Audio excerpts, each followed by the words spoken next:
The HSAT is now online, but the need for a prepared toolkit is more important than ever.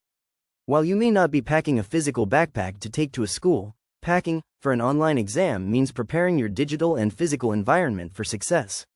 A missing item from this new toolkit can be just as stressful as a forgotten pencil on a paper test. As we cover in our Night Before the Test guide, getting these 15 essential items ready beforehand is the key to a calm, confident, and technically smooth test day at home. Disclaimer: online proctoring rules are very strict. Always check the official GOCPS website for the most current list of permitted items and technical requirements. The digital essentials: a fully charged, plugged-in laptop. Do not rely on battery power. This is the single most important physical item.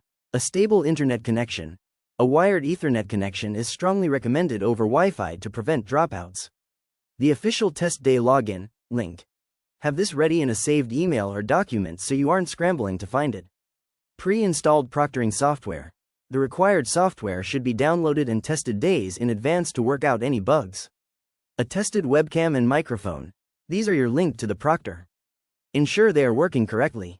Your physical workspace. A clean, uncluttered desk. The proctor will need to see your workspace.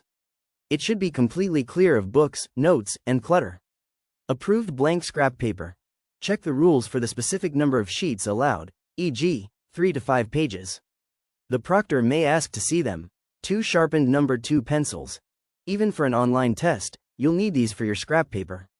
Have a backup, a high-quality eraser, for clean work on your scrap paper. A comfortable, upright chair. You need to be able to sit with focus for over an hour.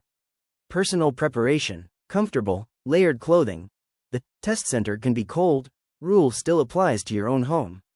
Be comfortable. A clear water bottle. Hydration is key for focus.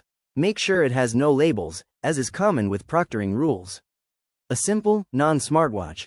Even with an on-screen timer, a simple watch can help you with your personal pacing strategy. Smartwatches are strictly forbidden. Your login credentials. Have your CPS student ID and any other required login information written down on a sticky note next to your computer. A calm, focused mindset. This is your most important tool. Before you log in, do a 2-minute breathing exercise from our mindfulness and stress management guide. The full dress rehearsal. The best way to ensure your toolkit is complete is to use it. When you take a CPS HSAT practice test, simulate the full experience. Set up your computer and workspace with only these 15 items. This dress rehearsal will reveal any technical glitches or comfort issues, so you can solve them long before the real test day. Thank you for watching. Like, comment, and subscribe for more. To practice for the CPS HSAT, go to our website, cpshsat.com.